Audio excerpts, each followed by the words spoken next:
ដល់ថ្ងៃនេះខ្ញុំនាំបងប្អូនមកមើលស្តុកជាបន្តទៀត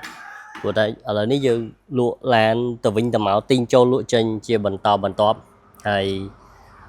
ភាគច្រើនគឺ focus ទៅលើ pick up បាទឥឡូវនេះបងប្អូនយកចង់បាន brand Toyota គឺមានច្រើនហើយមានលេខ AP មាន AO មានLancer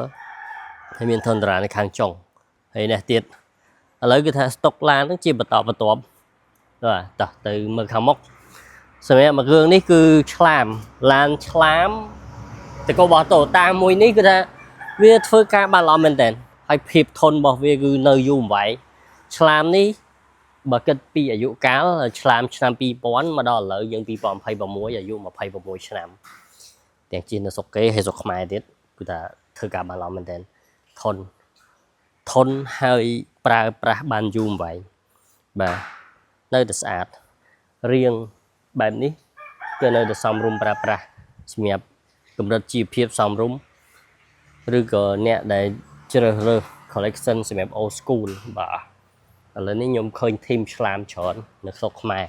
គាត់មាន team គាត់ទៅគាត់ជួបជុំគ្នាបាទប្រើប្រាស់ពពួកហ្នឹងហើយបន្តទៀតគឺ Lexus RX 330បាទដែលជាប់ឈ្មោះថាតកូ Lexus គឺឡានដែលជិះទៅផាសុខភាពអញ្ចឹងសម្រាប់ពណ៌សមួយគ្រឿងនេះឆ្នាំ04បាទតម្លៃ20000ស្ដើងមួយនេះទៀតគឺ Lexus RX 300ហើយមួយទៀតនោះទៀតគឺ Alphard អូខេសម្រាប់ RX 300មួយនេះគឺ02 full option បាទ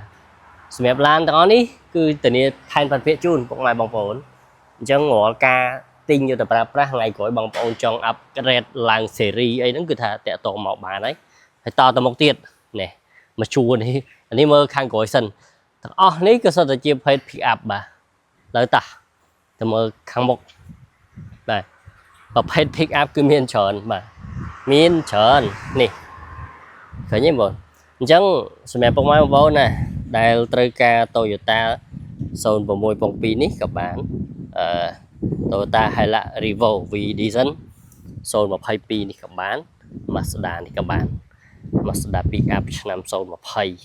តម្លៃក្រោម30000ហើយមួយគ្រឿងនេះមកបាំងកន្លះតាកុមារ052ហើយមួយគ្រឿងនេះ06 upgrade ទៅ012បាទពណ៌ស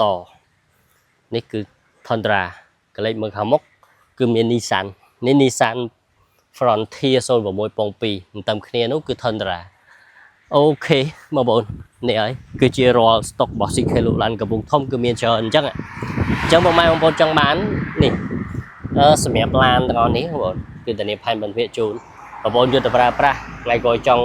ដោះដូរសេរីយកមកដូរជាមួយខ្ញុំហើយយកទៅប្រើប្រាស់ដោយទំនុកចិត្តឯកសារធានាជូនស្របច្បាប់បាទច្រើនហើយខ្ញុំជឿថាជំរើសទាំងអស់នេះសម្រាប់ពុកម៉ែបងប្អូនគឺមកមើលមិនខកចិត្តទេបាទទីតាំងនៅទីរួមខេត្តកំពង់ធំភ្លេចបញ្ជាក់ទីតាំងនេះផ្លូវវាងក្រុងខេត្តកំពង់ធំបាទគោលដៅខាងនោះគឺទៅភ្នំពេញអញ្ចឹងបើសិនជាត្រូវការអាចតាក់ទងតាមលេខទូរស័ព្ទនៅលើ caption ក៏បានឡានមានច្រើនសម្រាប់បងប្អូនពិចារណាអូខេជួបគ្នាឆាប់ៗបងប្អូនអរគុណជំរាបលា